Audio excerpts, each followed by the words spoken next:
Hi, everybody, and welcome to the most recent edition of the Memoir Project series. Let me introduce you. I'm so glad that you're here with us today. We're going to be together for an hour. We're going to talk about becoming the CEO of your author business, which is really, really important.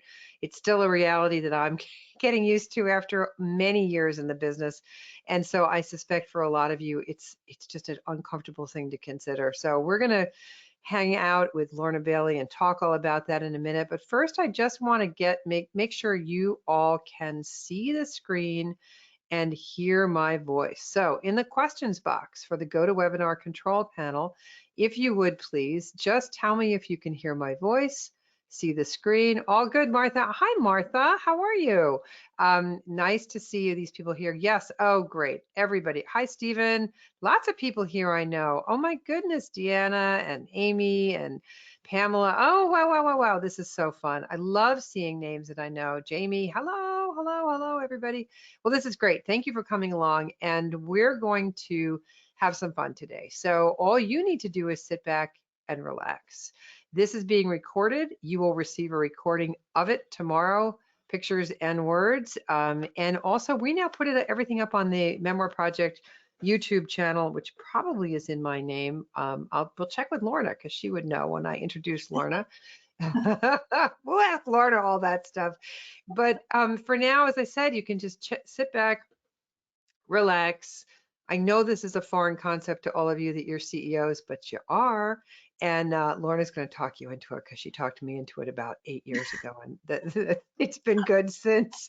Oh, So let's just dig in. If you can see, and there we go. The screen is actually moving. So I'm Marion Roach Smith, and I run the Memoir Project here, but I don't run it alone. I run it because Lorna helps me, assists me, holds the whip in everything I do, and directs me and gets my head on straight. And I want to introduce you to Lorna, my beloved virtual assistant. She's been a virtual assistant since 2014. And in that time, she has helped launch, grow, and support entrepreneurs. And she now owns and runs Moonstone Virtual Assistants, specializing in helping authors launch, grow, and maintain their businesses.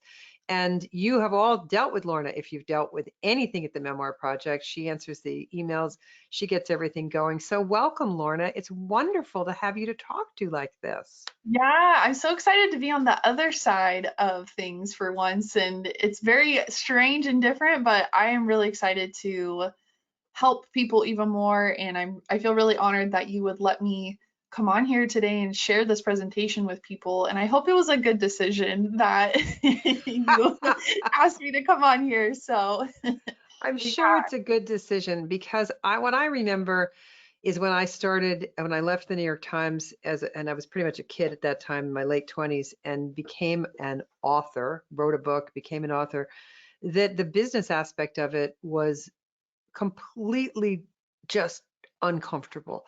And Yeah. I didn't understand. And I thought that publishers took care of everything.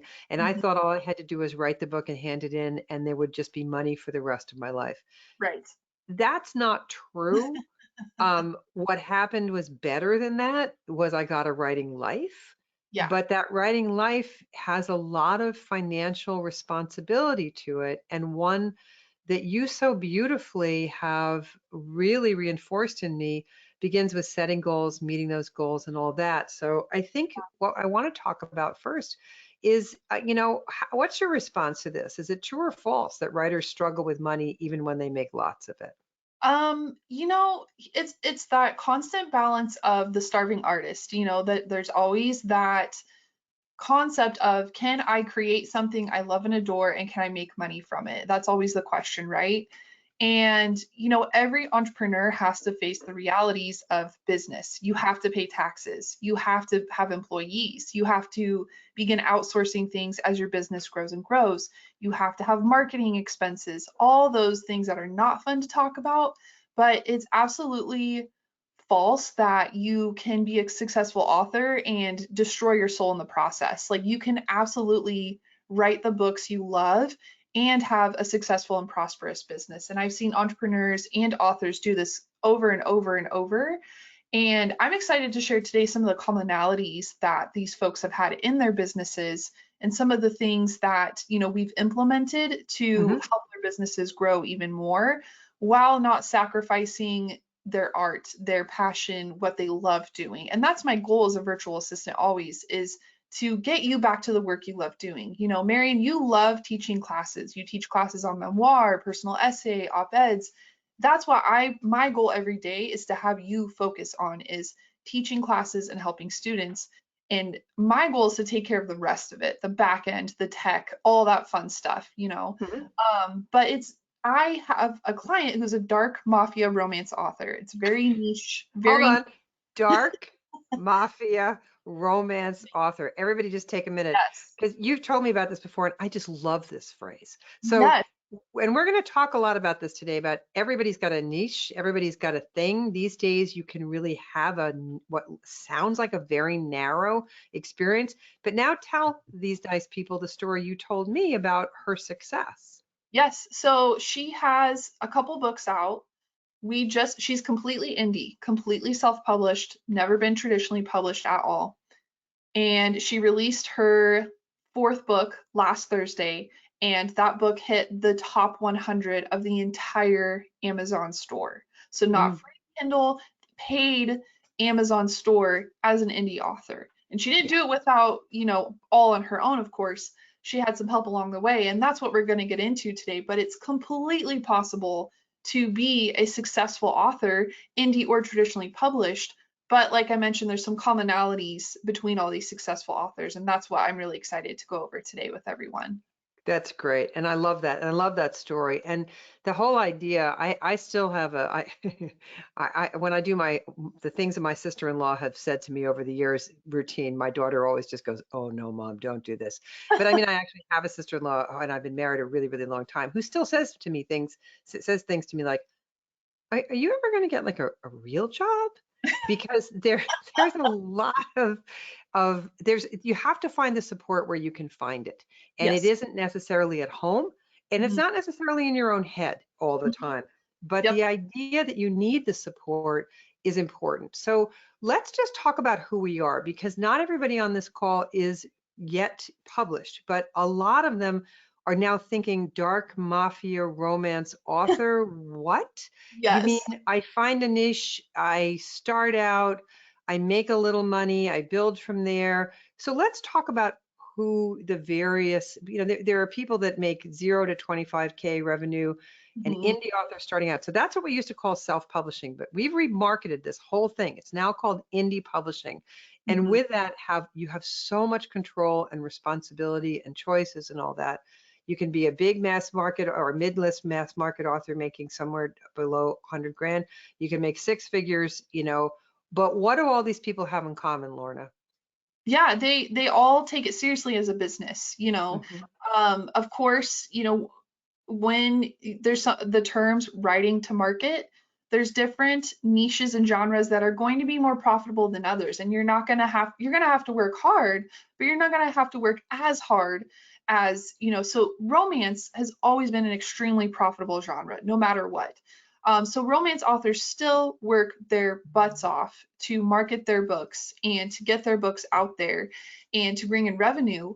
But if you're, say, a sci-fi author, you might have to get a little more creative at times to create more revenue and to create more streams and marketing streams for your book.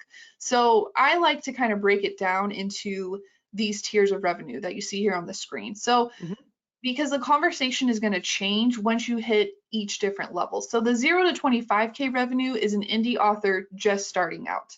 You're writing your books, you're trying to get your systems in place, you're trying to figure out what you enjoy, what you don't enjoy. Once you hit that 25K level, you might have a little bit of extra money to say, okay, I can invest in a cover designer, I can invest in some Facebook ads. And once you hit the six-figure level, that really is when you can probably afford to go full time, especially considering today's expenses and inflation and all that fun stuff. Six figures is really when we start to see authors get more comfortable with the idea of, okay, I can quit my day job and support my family and support myself and go full time with this, but you're probably losing your mind at this point. And so you're doing all the things, keeping all the plates spinning. So, you know, each tier revenue level is going to look different day to day, and you're going to be focusing on different things at each different tier. And so Mhm. thing though that all of these tiers have in common is the business planning, but they all have systems in place. And Great. they all have strategies in place, and the systems are what's going to support you hitting that next revenue level. And I preach to this to all my clients, all my entrepreneurs I support. What is the system we're trying to create here? And what are the strategies behind those systems? We hear all the time systems and processes, systems and processes. I work with entrepreneurs who their personal lives are very disorganized, but their businesses are very organized and very successful. And Hmm. so it has to translate into, okay, yes, you might be a writer, you might be a creative, but you have to embrace this idea of taking your business seriously and taking your book seriously and creating time to have this time in your schedule where you're focusing on marketing, you're Yep. focusing on your team, all those Hmm. fun things that we'll get into in a little bit. So Yeah. And I think even if you're starting out and your goal is to write the modern love column for the New York Times, which three of my clients have done, which is just so, I'm so proud of them. And a whole bunch have written the tiny love stories now, and people are getting published. This week alone, I had 4 emails from people that have been really well published just this week, and a yeah. book just arrived in the mail today. Um, all you're just setting out. Your goal is to write that modern love column. That's great. But Hmm. to start to plan from that moment forward, from that moment of the dream of the piece you want to write, what you might do with that piece, what might come of that piece. Maybe you want to write that because it reflects the memoir that you want to write, which is a book length piece.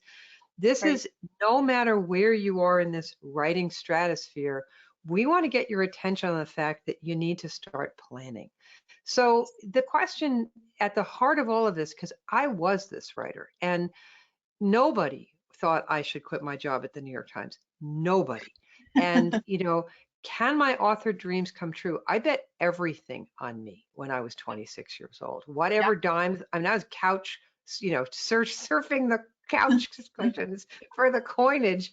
And the thing that you've really converted me to are these statements. You really believe that it's completely doable, right? So let's walk through this a bit. I'm sure you can see this screen, I think, Lorna, and right, you can see it on your end.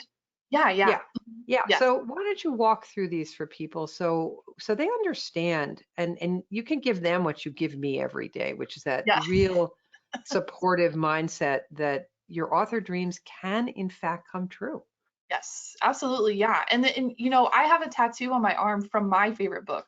My favorite book of all time is A Court of Mist and Fury by the fabulous Sarah J. Maas.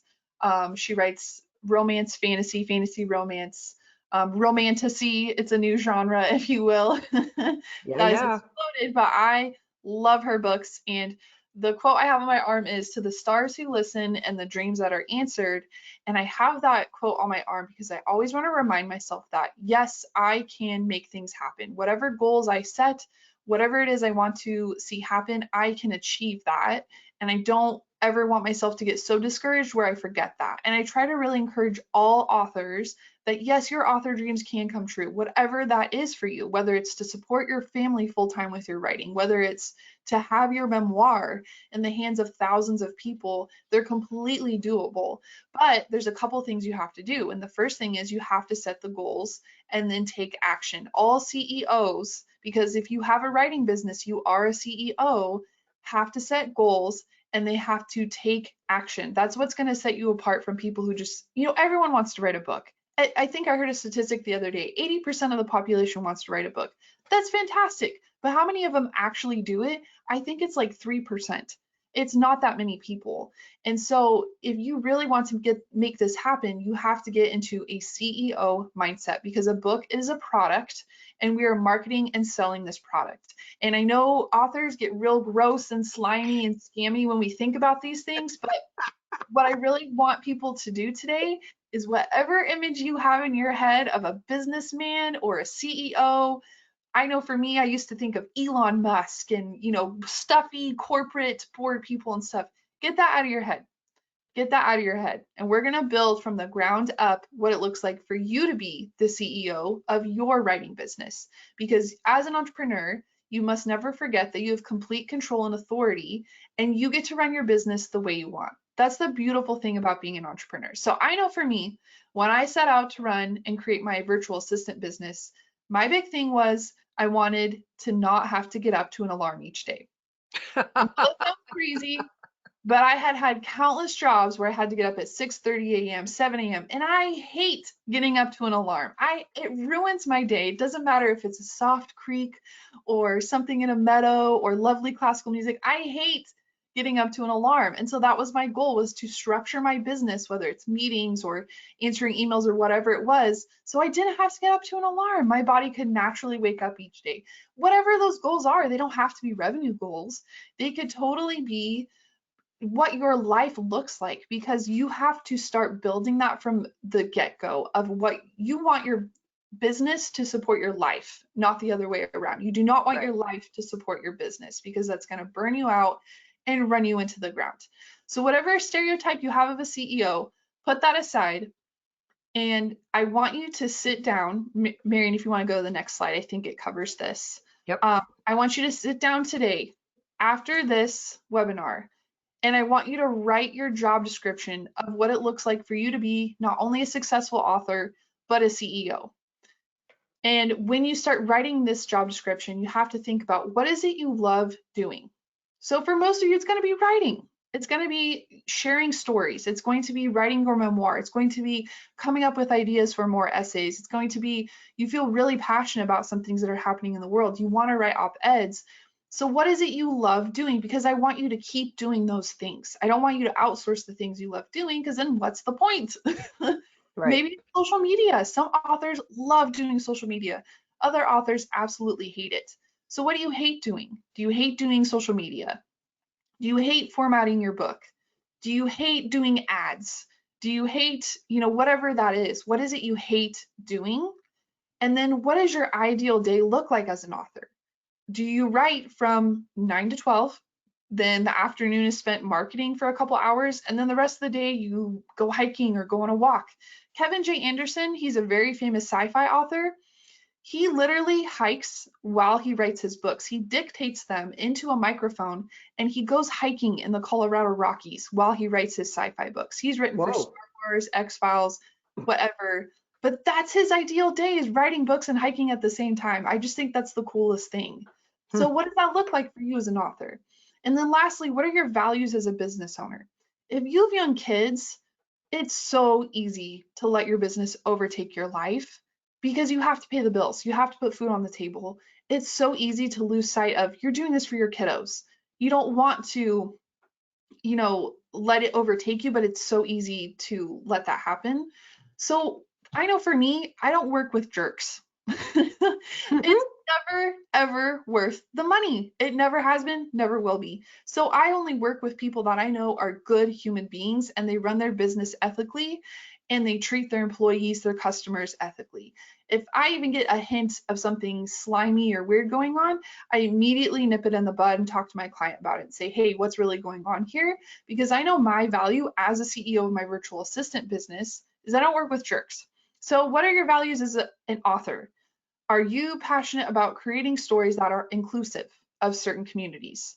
Because that is something we need in the world. Are you passionate about writing your memoir and helping other victims of abuse? I know that's something we see a lot here at the Memoir Project. What Mhm. is your value as a CEO of your writing business? And I want you to write all this down and review it often.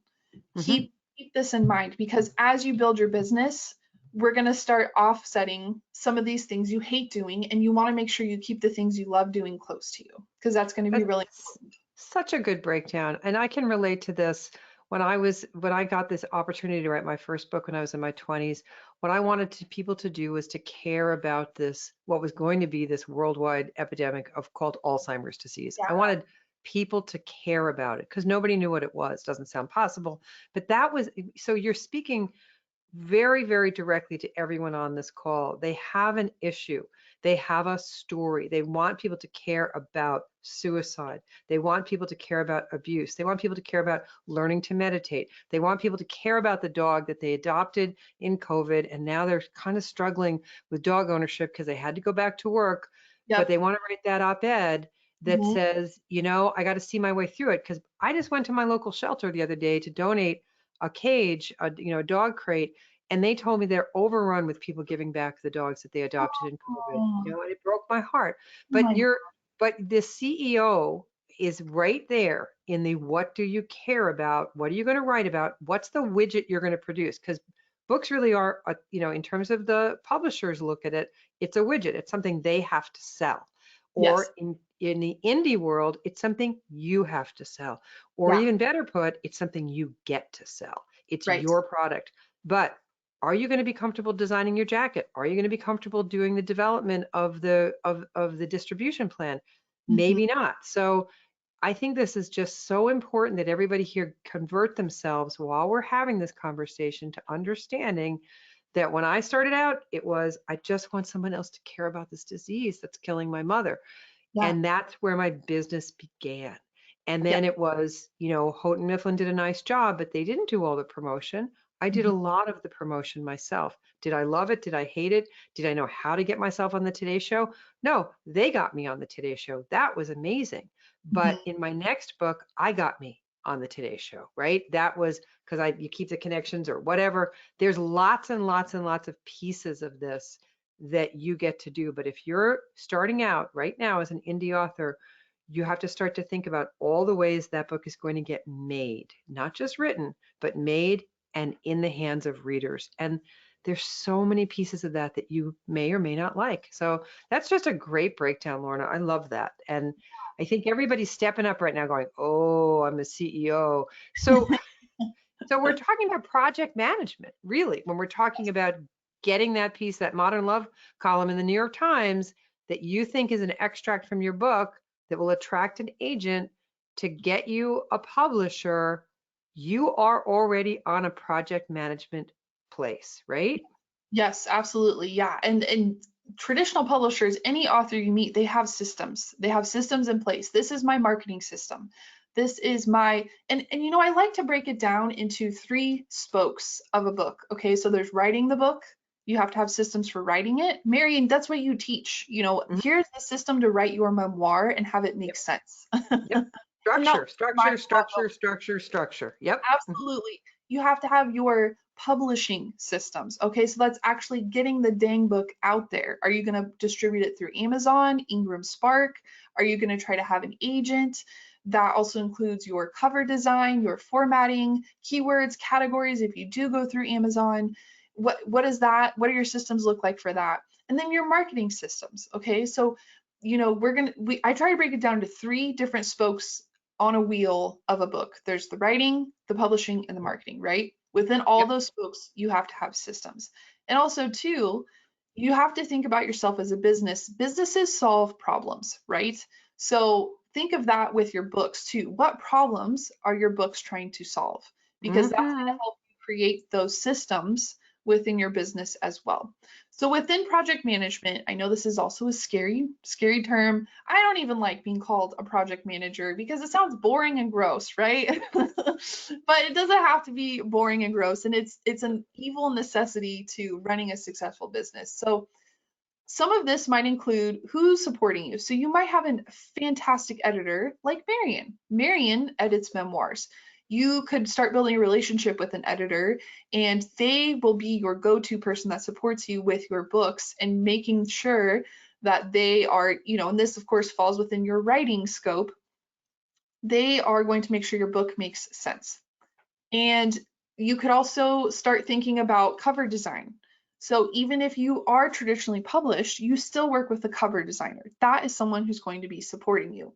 All these things are systems. And what I want everyone to also do is within these spokes of this wheel, start writing down just literally whether it's getting it on Google Docs, a Microsoft Word document, a legal scratch pad, whatever it is, all the spokes of your business and every single thing that falls under that spoke and what can we start looking at outsourcing, because that's going to really help you get your mind back to writing and not have to worry about the rest and make it messy. I can guarantee you, I've worked with entrepreneurs for years now, It is messy behind the scenes. It might seem polished on the outside, but Marion, you and I have worked together for what, 5 years now? And one of my favorite stories, if you don't mind me sharing, Oh, go ahead. you guys are getting the juice today. You're getting the juicy scoop. But my favorite stories was one time we had a class and I was getting all these emails. Where's Marion? The class is starting. Where's Marion? The class is Oh, starting. right. And I absolutely panicked. I thought, oh my goodness, did something happen to Marion? Called Marion and her wonderful husband Rex picks up the phone. So I was surprised and I, immediately just that more panic ensued. He goes, "Hi Lorna, how's it going?" And I was like, "Where's Marion? She has a class starting." And he goes, "Oh, she just got out of the shower. Here, let me hand her the phone." And as you all know, Marion is a beautiful, wonderful, amazing, incredibly talented human being. But even we have mix ups and mess ups, and it's messy Totally. behind the scenes sometimes. That's so normal. So don't feel Yep. like you have to have it all together before you create your systems. What we need to do is just get it out of your head and onto paper. And then I really encourage people to implement it in some type of project management software system. I have a couple that I use from clients to clients. It really just varies. There's some that are way more high level than you need, and there's some that are very beginner friendly and that are just very basic, and that might be all you need to start out. There's Trello, Asana, Notion, there's tons out there, but start creating your systems in these project management softwares because what we're trying to do is we're reducing decision fatigue. And every business owner has struggles with this. So Hmm. decision fatigue is you get tired of making the same decisions over and over and over again. I think there's some statistic out there that you make about 20,000 decisions every single day. And within your business, we need to start reducing those decisions. And how you do that is by creating systems. So every single time you write a book, you're going to need a cover. So let's reduce the decisions of cover design. You're going to have to research your genre, what other books out there are selling well, what their covers look like.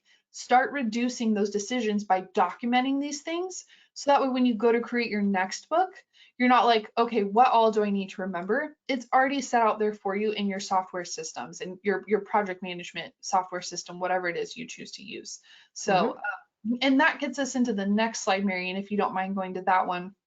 Reverse engineering your goals. So all CEOs set goals and then they work backwards from that. So when it comes to books, what you need to do is you need to say, this is my launch date. This is my day I want this book to come out. What all needs to happen before that book comes out? Okay, so if you put your book on Amazon, you have to have your manuscript up on Amazon in your cover 72 hours before your launch date because Amazon needs time to review it, to let you know if there's any problems or issues. They've got tons of books they, approve each day. They need time to do that. So, okay, even from your launch date, you already know you need to have your manuscript and cover ready 3 days before your launch date. What do you need to do to start writing the book? How are you a slow writer? That's okay. There's tons of slow writers out there.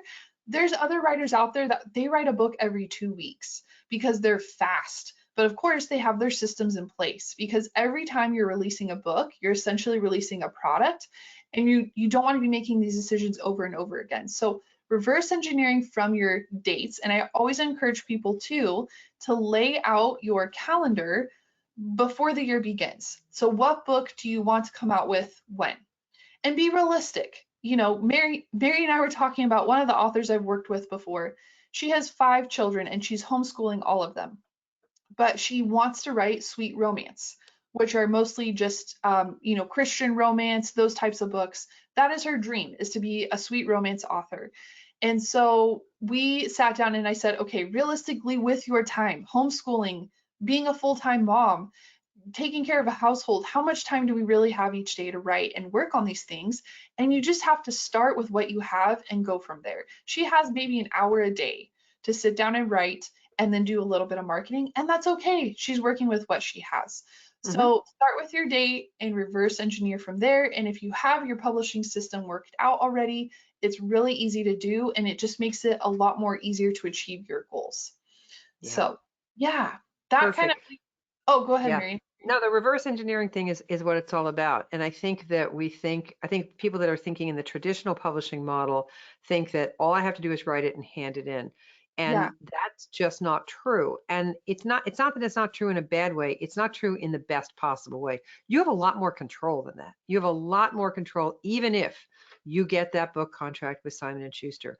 You have a lot more control in that you've got your promotional ideas are going to be very, very welcome. When right. the last two books I published, I've published with the four biggest publishers in the world. Last two ones I published, what I did was I sat down and I personally wrote letters to the science editor and Hmm. the features editor of the top 100 at that time newspapers in the country and Canada, in North America.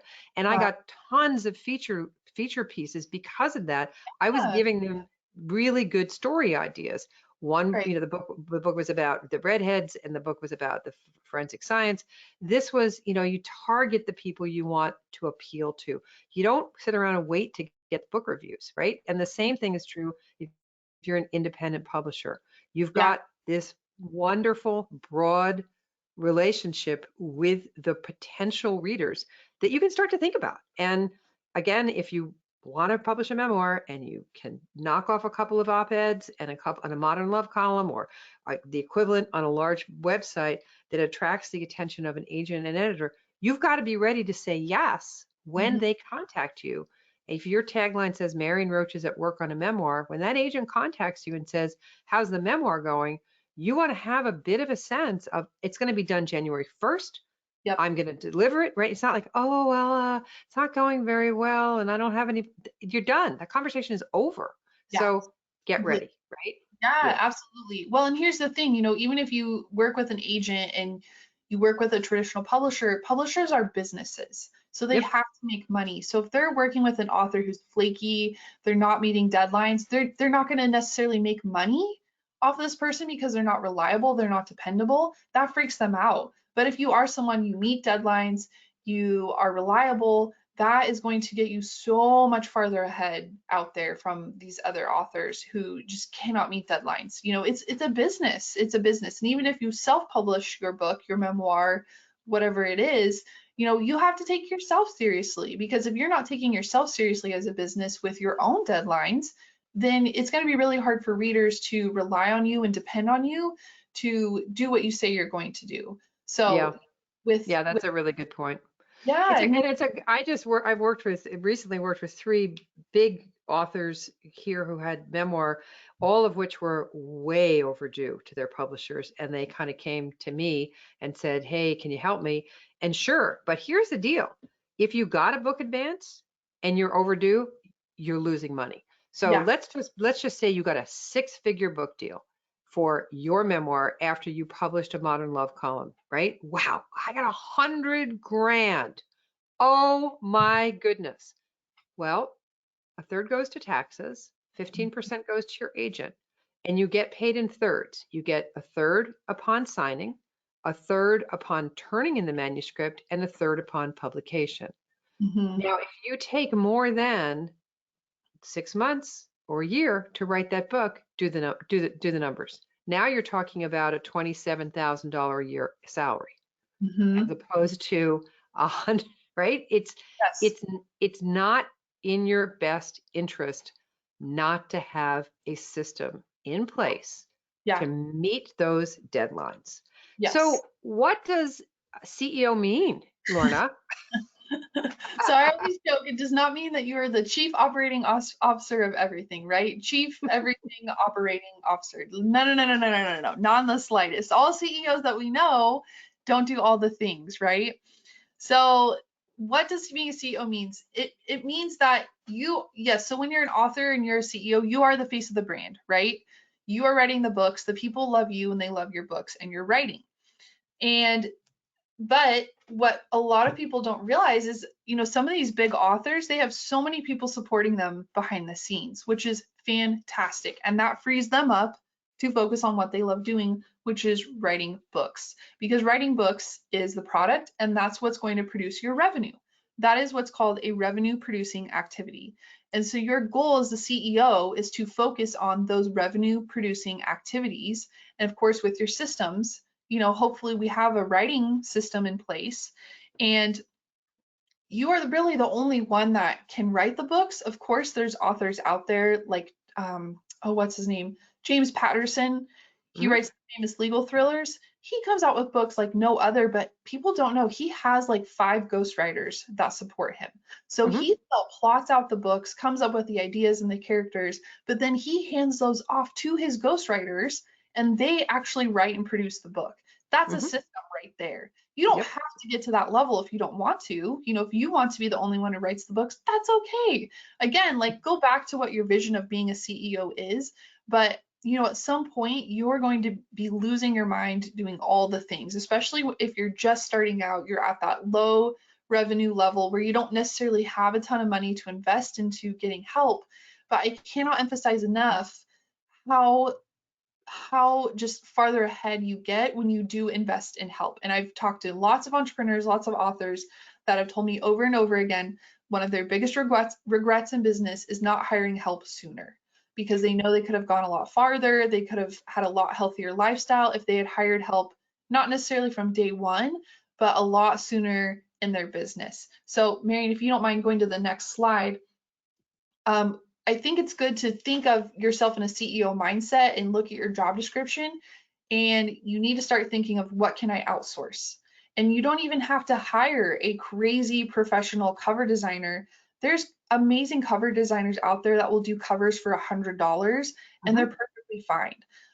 Maybe if you're doing a memoir and there's lots of research that needs to be done, whether you know it's a certain time period. You know, Marion, you always talk about researching. Don't research too much, don't procrastinate, because you know I know you writers, you're very good at procrastinating. But Yeah. could you have someone help you with that? Could you even go to the library and talk to the librarian and say, hey, you know, I know we have archives here. I'm looking to find some research on the 70s time period or a specific time event or something, and they can help you find those resources. Don't be afraid to ask for help. I have worked with a author who writes sweet romance. She's different from the one I talked about previously, but she has teenage children, and her teenage son helps her with her audiobooks. He uploads them to YouTube for her and markets them for her. Her teenage daughter helps her with TikTok and her Instagram and her Facebook group. And as you know, kids these days are absolute tech wizards. They grew up with tech. Some of us did not grow up with all this technology, but could you ask one of your kids to help you? Hey, can you help me promote my book on Instagram? Can you help me start a Facebook group? Do you have Hmm. a friend who's really techie? And just say, hey, this does not need to be a 20-hour a week position, but could you help me? And you know, with the hopes of someday you could pay them or hire them as an employee, do you have someone that you can swap services with? You know, I know my hairstylist, she swaps services with my nail lady. She does her hair, she does her nails. Can you do that? Do you have someone who's an English teacher that could help you proofread? And maybe you could help them with whatever talents it is that you have. You have to get really creative, and it's Hmm. not going to be like this forever. Eventually, you will have the revenue and the resources to hire professionals to do some of these things. Or could you hire a virtual assistant? They can help you with emails and getting whatever your systems are set up in your business, and they run those systems for you so you can keep writing. Hmm. Whatever that is, it's really important to have this mindset of, ugh, I don't want to be doing this specific task forever. How can I start outsourcing this to reduce your time spent on that and increase your time writing? So that's Such a kind good point. Such a yeah, good point. yeah, So, and you made this point before that your conversation changes as your revenue grows. You know, what kind of lifestyle do you want to live? And you can set some revenue goals. You can reverse engineer it from that. I want to do this full time and support my family with it. Well, yes, what's your number? You know, oh, well, we would need a $250,000 income for that for a year. Wow. Okay. Got yep, it. Now let's figure out how to get there. And yeah, I've, talked to writers, and you can look at this any way you want to look at it. But I just thought today that by giving people this sort of uplift, they can see it differently. It's not just the slog of, oh, I'm writing in obscurity. I'm just writing this piece. Nobody's interested in reading it. No, no. This is why I talk about writing with intent. I don't mhm, want to hear about those writing exercises and writing prompts. I want to hear where you want to publish this piece. Oh, you want to publish it in Modern Love? Okay. And then what's your goal? To turn that into a book? All right. Now we've got a writing life that we're Yeah. planning. That's Yeah. very different than writing in obscurity. And it lifts your sights, right? Right away. Oh yeah. Well, I always try to think of it this way. So when I was taking driver's ed in high school, I would get very distracted by all the things on the road and all the signs and all the lights. And I always remember, I don't know why this stuck with me, but my driver's ed teacher would always yell at me, "Lorna, look where you're going. Look where you're going. Look where you're I going." know Like, why he said that, because he didn't want to die, Lorna. look where you're going, Lorna. Same thing when you're a CEO. Where are you going? Where is Right. this business going? Because if you have a goal in mind and you reverse engineer that goal, that's going to be so motivating for you. And you're going to be able to tell yourself, I can freaking do this. I can do Hmm. this. I just Hmm. sat down with one of my clients, I think it was like early December. No, it was late November. And she said, okay, I'm already starting to lose my mind for 2023. I have all these story ideas, all these books I want to write. Can we please sit down and plan out what books we're going to release when? And I said, absolutely. It took us about an hour. We completely mapped out 2023, what books she's releasing when. And we're going to reverse engineer from those due dates. And I believe she's releasing about 4 books this year, which is fantastic. But she needs to be focusing on writing. So already, we just released her other book last week. This week, she told me, okay, this week is a writing week. I need to be completely closed in. No one bug me, no one touch me. I'm writing. Okay. And she was able to set her life up to accommodate that because she knew ahead of time this is a writing week. I need to be really focused and honed in on this week. And Yeah, every that's entrepreneur gorgeous. I work with, we set revenue goals. Marion, we set a revenue goal with you every single year. Yep. What do we what and then we kind of reverse engineer me, you, and Kyle. We have a plan each year going into what products are we promoting, what are some problems we have that we can solve with these products, etc.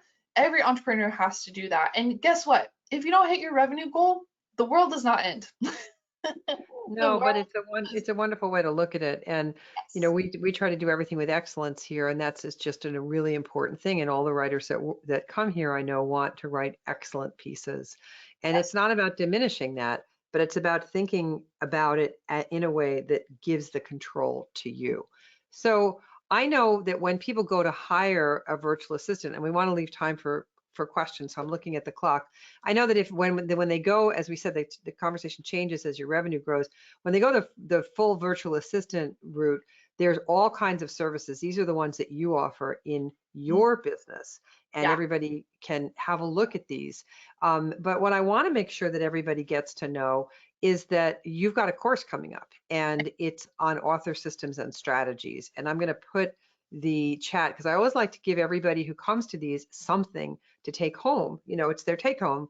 Is if you want to learn more, I've just put the link in the chat box on the GoToWebinar control panel. So Lorna, what would they learn? What can they expect to learn? When is this happening? Give us a little bit of background. They're getting on a wait list if they just click this link, right? They're not Yes. signing up for it at this Yes. moment. Yeah, correct. So the course is still in process. I'm hoping to release it within the next couple of weeks. So I'm going to Mhm. be communicating with folks when I have a release date on that and a price and such. But basically, the course is going to cover everything we talked about in here and more. I'm going to be expanding on, we talked about systems, but what does that practically look like? And I'm also going to be giving everyone today who signs up for the waitlist a free self-publishing checklist that I've put together Oh, that is lovely. a self-publishing checklist for you to have to make sure you don't forget anything if you self-publish your book, whether it's your memoir, a collection of essays, what have you. And so I'll be sending that out later today, but we're really going to be digging into like practically what does this look like. I'm also going to have templates for folks. So Asana templates, Notion templates, Trello templates. So you can just grab those templates and open them up and start using them and, customize them to you and your goals and your deadlines and dates, your team, etc. And then I'm also going to be interviewing authors who are at these different revenue levels of what do their systems look like, because this is kind of the behind the scenes things that not a lot of people talk about. But I try to work with authors that firmly believe a rising tide lifts all boats. So they're more than happy to share the behind the scenes of day to day. This is practically what my writing life looks like, what my systems look like. And, you know, we start at the 25K level, then we go up to the 50K level. And then I have an author I'm working with who's at the 6-figure level. And she's really, really this year trying to hit 7 figures. And I think she's going to do it. She's completely self-published. She's fantastic. So I have some interviews in there on just the logistics of what do their writing businesses look like. Because I think that's so, so, so helpful for other authors to see. So yeah, That's that's beautiful. basically what we're going to cover is just helping you get organized, really, so you don't lose your mind. Yeah, there's that. So for people that want, whoops, the slides are just jumping around. For people that want to get in touch and go to have a look online at what Lorna does, it's at moonstoneva.com is the business, and it's a really worth a visit to the website. But let's do this. Let's get some questions here. So if you put your questions in the chat box, that would be fabulous. And so let's see. Let's see. Oh, we've got a couple of questions here already. Okay. Lorna, please type your tattoo quotation into the chat and the source's name. I Oh, love that. Andrea wants that. oh, I love that. Fabulous. Yes. Yes. Okay. Let me see. Oh my goodness. I will type that in right now. While You I'm do typing that. that in, do you want to go to the next one, Marion? Yes. And a couple of people are saying, yes, please. Yes, please. Virginia says she can't get on the wait list. So did I put the link in wrong? I can't test it on this end because that would shut down um, Okay. Let me the check here real quick. yeah, you check and I'll keep going. Okay. Um, oh, Martha says she got there. Great. And Sarah says she subscribed. It was fine. Okay. So everybody just go back and try that link again. It should be working just fine. And if it isn't, you can always just email us at the Memoir Project and we'll get you there. So Andrea asks, can you put the services slide back on the screen, please? Sure, absolutely, Andrea. Let me just see if my slides will move backwards. I think they were. They will. Here we go. This is the things that are offered for a virtual assistant. And there are lots of people here who want to subscribe. That's fabulous. Good. So questions for Lorna or questions for me about, how we take ourselves more seriously as writers. This is a tough one. This is a tough one for every writer I know. And some of my best friends are writers of extraordinary success. And yet the money thing, the CEO thing, there are things they hate to do, so they don't do them. Well, okay. But more people will see you on social media. More people will be able to read your books, Yeah. and maybe you can get someone to do that. Yeah. I mean, Linda, even your Instagram, we really haven't done a lot with your right? Instagram. You have like 2,500 followers on there because for a while you were showing up, you know, and we had some Mhm. systems for it and such. So Yep. it's totally possible. Yeah. Yeah, it's back on the list of priorities for me for 2023. So Mhm. Linda asks, any advice for those seeking social change instead of or in addition to revenue? I'm a retired senior. Yes, Linda, I love that question. I'm a great believer in social justice via writing. And so depending on what it is that you want to have the conversation about, the op-ed, the wonderful thing that appears opposite the editorial page in your newspaper, this is the place to bring attention to causes that you care about. And you do not have to be a former Joint Chief of Staff to write an op-ed. You can be someone who breathes the air. You can be someone who this morning put your daughter on the school bus and worries about gun violence. You can be, if you're a senior, you can be worrying about the price of anything. And somebody told me they saw a carton of eggs the other day for $12. Oh my gosh. Wow, wow, wow. There's an op-ed there about what are we to do. So Linda, I'm a huge believer in starting conversations from a writing career. And you still have to think of yourself as a CEO, because to be part of a national conversation, as I know from having been part of the national conversation that started our attention on Alzheimer's, you really need to know what you're doing. What am I going to say? What am I not willing to say? Who am I going to let pay me to say anything? Whatever it is, where am I going to go with this conversation? What do you think, Lorna? Social change is what Linda wants to be paid in. Oh my gosh, absolutely. Like I worked with an author who was incarcerated for 20 years and he committed some violent crimes and was put in prison and he wrote a memoir and his goal as an author is to get that memoir in the hands of 500,000 prisoners, 500,000 other people who are incarcerated. And to this date, I think he's hit 100,000 folks. So the way he goes about it is he gathers donations from churches. He is a Christian. And so he does have a Christian message. So he's gone to some Christian organizations and said, hey, here's my book, here's my story. I Hmm. know I can help other people change their lives. And can you help support me in this? And they have said, absolutely. They've given him money to buy more books and to get them into the hands of other prisoners. So, like you mentioned, it's not revenue goals, it might be impact goals. How many people do you want to impact? I've worked with someone else who wrote a book about they were homeless for, gosh, I think 10 years, really struggled. And their goal was to get their book in the hands of those in homeless shelters because, when you're recovering, you get bored quick. Whatever it is, if you are in recovery or if you are someone who is just so struggling to get back on their feet, they wanted someone, they wanted their book to help those people know that it is possible. You can do this. What happened to you is horrible, your stories, whatever it is. And so that was their goal, was to literally just get their book in the hands of those who were either in recovery or who were in shelters struggling. So yeah, it Yeah, absolutely doesn't beautiful. have to be revenue, it can be social change. I think you just have to decide again, go back to what is your vision as an author? Do you help Hmm. people who are victims of abuse? Do you help people, learn more about our education system, whatever it is? And you do that via your stories in your book. So it's totally, totally wonderful goals. And yeah, it doesn't have to be revenue focused at all. Perfect. Martha asks about how VAs typically get paid, and I know you have a great answer to this. Why it is a retainer, and so what is that answer, please? Why? Explain the retainer and why it is in a retainer basis. Yeah, so it really depends. Some virtual assistants charge hourly. It's just hourly per month. A lot of virtual assistants though move to packages of hours. So, Marion and I, that's our agreement. She has a package of hours and we sometimes go over those hours, sometimes we go under.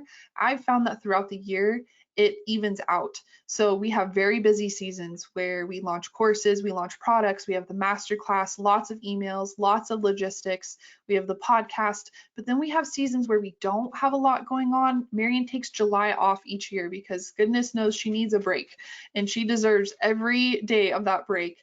And so things are a little less slower.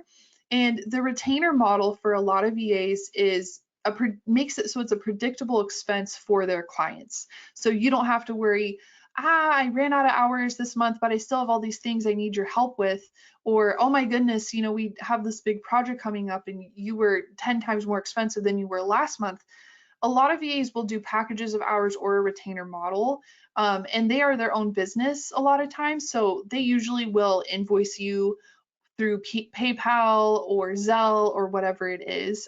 But they're service-based business, so a lot of times they set their own rates and have their own ways they go about doing their invoices and payment and such. So Hmm. Good. Thank you. Sarah asks, for a new memoirist, it would seem that I would need an editor on board before I start business steps. It would be like putting the cart before the horse. I seem to be in a waiting game for now. So if you're talking about writing a book and getting it successfully to publication, I think an editor is a good thing to have. By the way, we have 5 of them now here that are working at the Memoir Project, everything from developmental editors to copy editors to people who work specifically with op-eds to people who work with finished manuscripts if you're looking for help. But I think that you still need to think, Sarah, about what your steps are. I use an old-fashioned paper calendar to map out my goals for the year, and it really, really helps me. It also is your best friend as a writer in terms of publishing small pieces because you can start to prepare for those, I'm going to thank my Thanksgiving piece, my 4th of July piece. But what do you think, Lorna, in terms of a new memoirist, what can you envision somebody needing first? yeah, so obviously I'm biased. I think you should take Memorama. Because Thank memoir you. is a little bit unique. It's unique where it's technically nonfiction, but you're telling a story, and your story needs to have a point. You need to have your argument. You need to have your algorithm.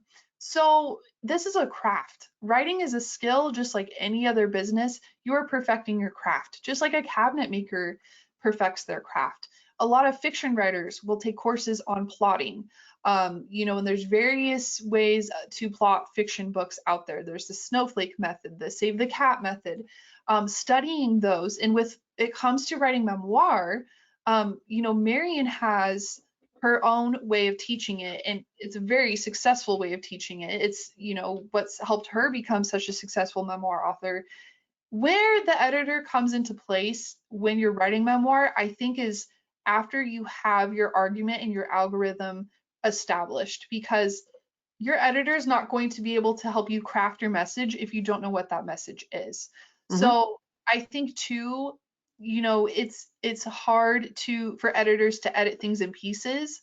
So I think once you get your argument, your algorithm, and your structure firmly outlined, and maybe you have, a couple thousand words per chapter, then you could have an editor step in and say, hey, does this make sense? Marion has a webinar that we did a while ago on the different levels of editing and the different types of editing. And so not every editor provides all those services of editing. Not every editor does proofreading. Like Marion Hmm. does not offer proofreading. She does strictly developmental editing. And I think that's what you're talking about, Sarah, which is basically high level overview of, does this dang book make sense? Or do we need to like pick and pull and move some things around to help it get there?